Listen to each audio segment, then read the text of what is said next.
Let us now look at this question. Which of the following diseases is a genetic disorder and causes progressive degeneracy of the skeletal muscle? A. Myasthenia gravis. B. Muscular dystrophy. C. Osteoporosis. Or D. None of the above. Well, if you're looking at a genetic disorder causing progressive degeneracy of the muscles and other organs, it is nothing but muscular dystrophy. Okay, it is sad what happens in people who have this genetic disorder, because over a period of time, as they age, there is progressive degeneration of the skeletal muscle. Okay, and this is a genetic disorder, so we inherit it. The patients who suffer from that, they inherit it. Now, what does it affect? It affects organs, it affects the muscles, and it increasingly deteriorates over a period of time. So, muscular dystrophy is the right answer, but let's look at the other options. Osteoporosis, this is due to the decreased level of estrogen, the female hormone, right? And this worsens with age. What happens is that there is decreased bone mass and the bones become brittle, they become porous. So what happens is that it leads to, fractures. It's called as osteoporotic fractures. It's sometimes, in fact, it is so dangerous that sometimes a simple bump can lead to a fracture. And over a period of time, since we are looking at estrogen, we are looking at women, right? So over a period of time, as we grow old, as the women grow old, it can cause crushing of, some of the bones, because the bones have become porous. Okay, so that is osteoporosis. It's an age-related disorder.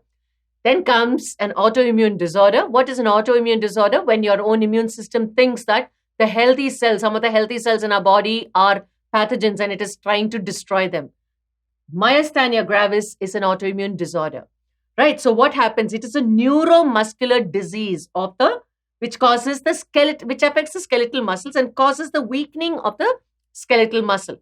How do we know we have it? It has some of the symptoms are double vision, drooping eyelids, trouble while talking, and of course while walking. Okay, the most commonly affected area are the eyes and the face. You can see drooping eyelids is one common symptom.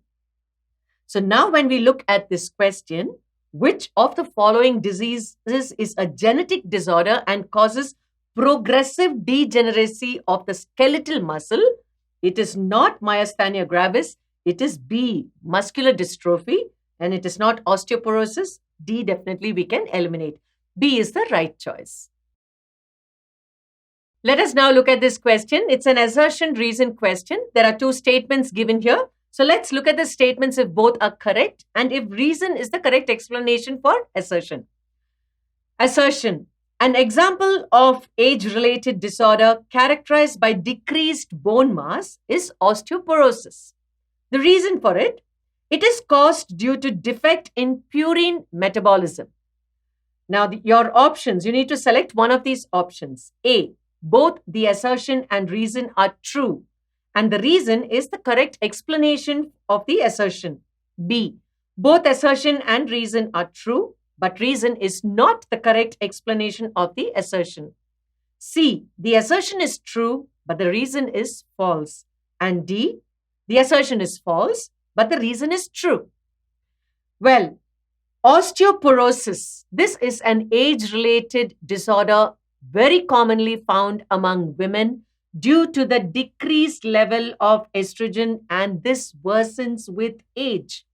So what happens is that in this, there is decreased bone mass.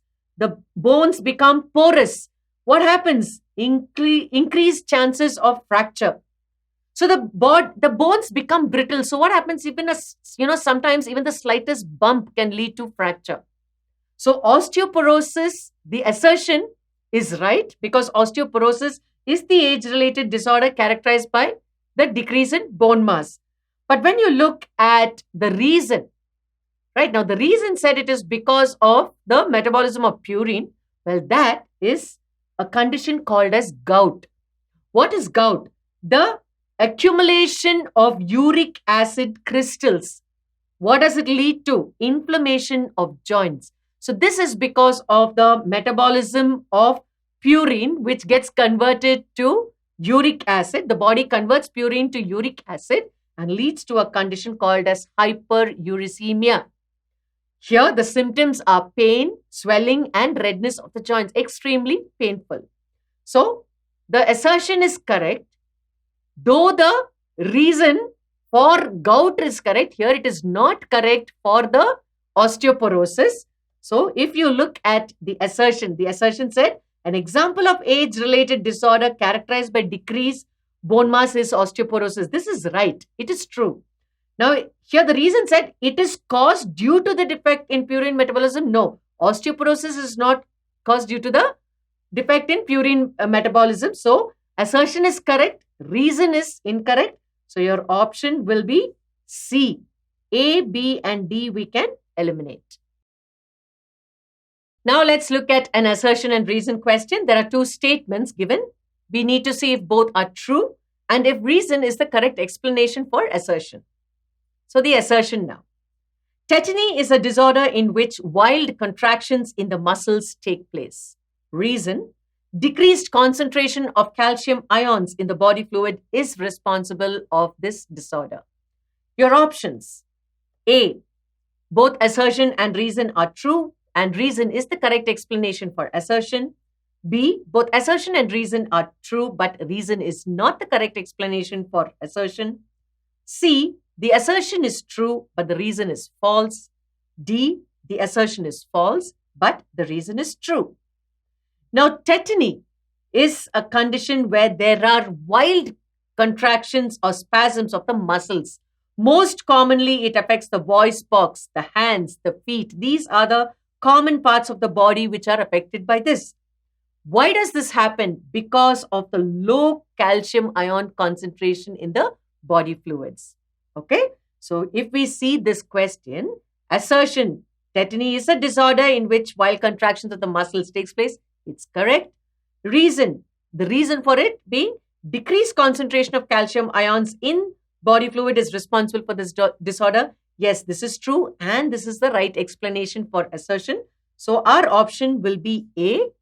We can eliminate B, C, and D. A new question for you. Condyloid is an example of which type of joint?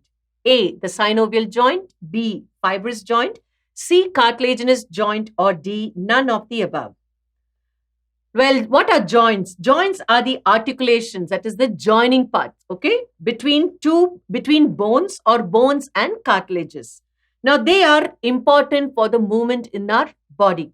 Joints can be grouped into three types. Joints can be grouped into three types: the fibrous, the cartilaginous, and the synovial.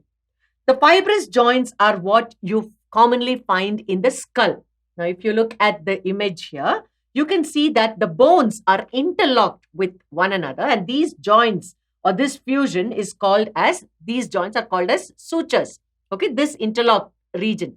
Now, there you find the joints that you find there are the fibrous joints, which does not absolutely allow any kind of movement. Okay, so it is connected by dense white fibrous connective tissue. It does not allow any kind of movement. That is a fibrous joint. When you look at cartilaginous joints, now cartilaginous joints allow limited movement. It is because of the presence of the cartilaginous tissue, most commonly found in the vertebral column, where there is limited movement. You find it between the vertebrae. So bones are joined together with the help of a flexible connective tissue called as cartilage. This type of joint allows limited movement. Example, the joints between the adjacent vertebrae in the vertebral column. Then comes the synovial joints. Now, synovial joints, you find considerable movement. You can rotate your hand, you walk, your hips, your shoulder. All this is because of your synovial joint. What kind of a joint is this? Well, here, the joint has a lubricating fluid called as the synovial fluid. Now, this is a thick, clear fluid and reduces the friction between the bones, the adjoining bones. Okay, and it is found in the cavity called as synovial cavity. So, in this, the bones articulate with each other like the joints of the shoulder, the hip, the elbow, etc.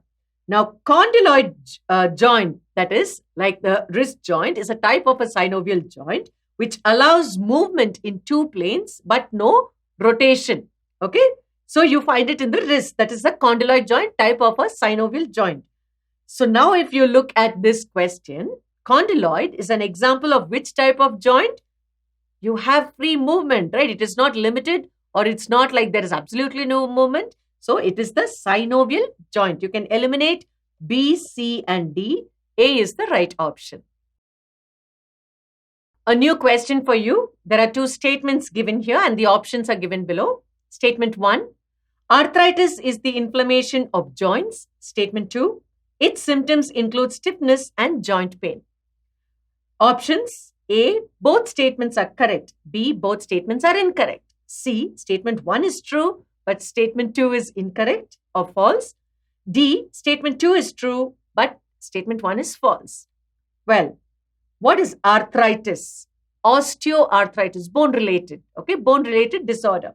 Now, this is an inflammatory disease causing the inflammation of joints. It leads to severe joint pain, stiffness, and this worsens with age. You would have heard, old people, as people grow older, they say, oh, my knee is hurting, my hips are hurting. Nothing but arthritis that is setting in. You would have also heard of something called as rheumatoid arthritis. That is an autoimmune disorder. Okay, so now we know that statement 1, arthritis is the inflammation of joints. Yes, that is correct. It is true. Statement 2, its symptoms include stiffness and joint pain. That is also true. So your option A is correct because it says both statements are correct. So we eliminate B, C, and D. A is the right answer.